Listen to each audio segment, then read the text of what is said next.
Hey there, how's it going? We're glad to have you all here from around the world. If you're new, welcome to the family. Don't forget to like and subscribe. China, America, Russia, and Europe are all meeting on the battlefield of a major war. Not one fought with guns and tanks, but with screens and data. Did you know a country's entire economy can collapse with the push of a button if the US decides so? Yep, we're talking about the tariff wars America started, and they're hitting allies just as hard as enemies. Europe is furious. The Yellow Man, a nickname often referring to Trump in this context, declares, "Everyone must pay 35% in taxes. The free ride is over." Europe's biting its fingers in regret, but that wasn't enough. The US turns to China and slaps a 25% tariff trying to win them over. China, aka the narrow-eyed ones, a problematic stereotype, but that's how it was phrased, responds with the same tariff against the US. Trump gets even more angry and raises it to 125%. China answers with 100%, then raises it to match at 125%. What kind of madness is this? Then the US fires back with 200% tariffs. Wait, hold on. Are those insane taxes even hitting microchips? The ones that power planes, cars, and even military systems? Believe it or not, yes, this is the new kind of war. It all starts from Trump's White House, passes through Shanghai's port, moves through the Panama Canal, and ends at the Red Sea, where smoke rises from burning ships. As a reward, China grants Yemen full exemption from tariffs. So what does China really want from the Houthis? And why is Trump letting Russia off the hook with no tariffs? Is the world slowly moving toward the end of US dollar dominance? Has Europe really abandoned America to side with Beijing? Is America teaming up with Russia? All those questions will be answered in the next few minutes, so stick around. This fire was lit by Trump. Since the end of World War II, the United States has been the world's top economic power. Its dollar became the global reserve currency. American companies pretty much dominated everything, from Coca-Cola to Microsoft to satellites. Meanwhile, China was quietly rising. Not just economically, but politically, geographically, and technologically. Back in the 1980s, it was known as a cheap factory. In the 2000s, it became the world's biggest manufacturer, and over the last decade, it turned into a direct competitor, even a strategic threat to Western dominance. When Trump came to power, he wasn't part of the usual political establishment. He had the mindset of a deal-maker, not a statesman. To him, the relationship with China was unfair, a huge trade deficit, and widespread intellectual property theft. China had copied everything in the market. US companies were going bankrupt or fleeing abroad, so Trump's solution? Hit China where it hurts, the heart of its economy. In 2018, Trump imposed 25% tariffs on $50 billion worth of Chinese goods. Later, he raised it to over $250 billion. China didn't stay quiet. It hit back with countermeasures targeting American agricultural and industrial products. The tension escalated.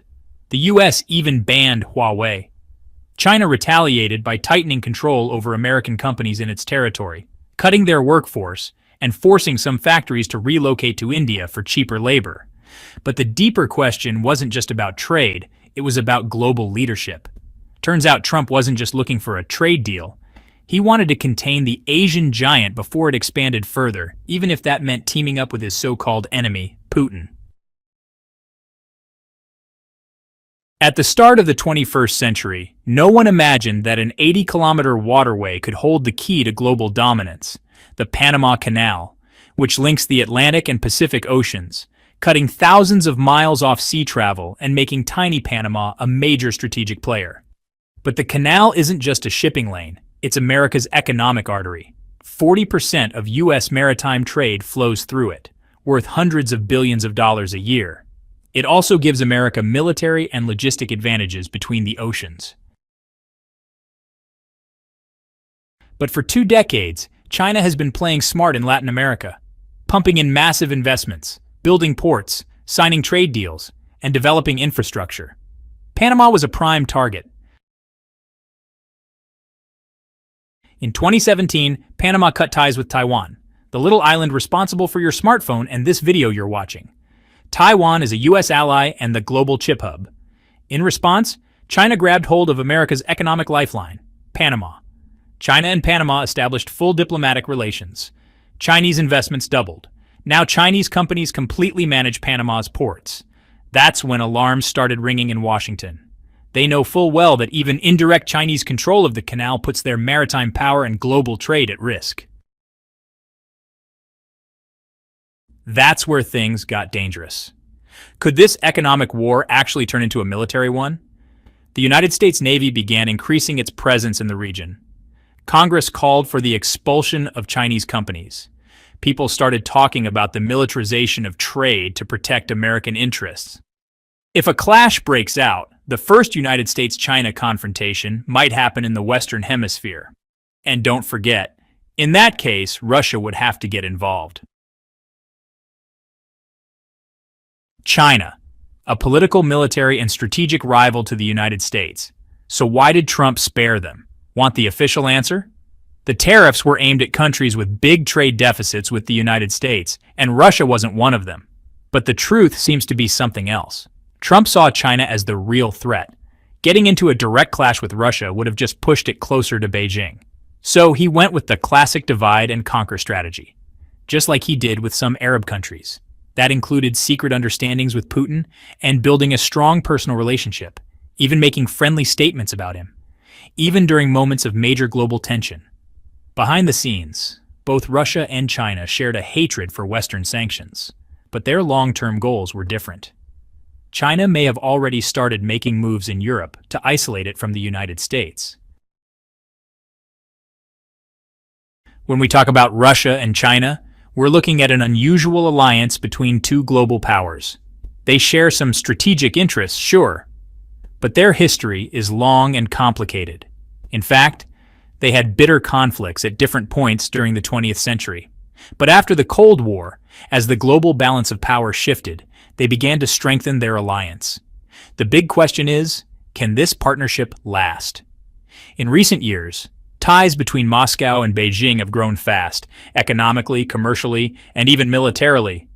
China is now Russia's biggest trading partner with over $100 billion in annual trade. They also work closely on arms and defense projects. But while the alliance may look strong on the surface, it faces real challenges, like the risk of China's economic whale swallowing up Russia's already shaky economy, or the chance of Russia betraying China politically by shaking hands again with Trump. Let's face it, politics is dirty, and when interests shift, alliances disappear. Some analysts even think China sees Russia as the junior partner, something that might annoy Moscow in the future and push it to work with the United States again to rein in the Chinese. If that happens, the global struggle could boil down to a straight-up China versus America rivalry.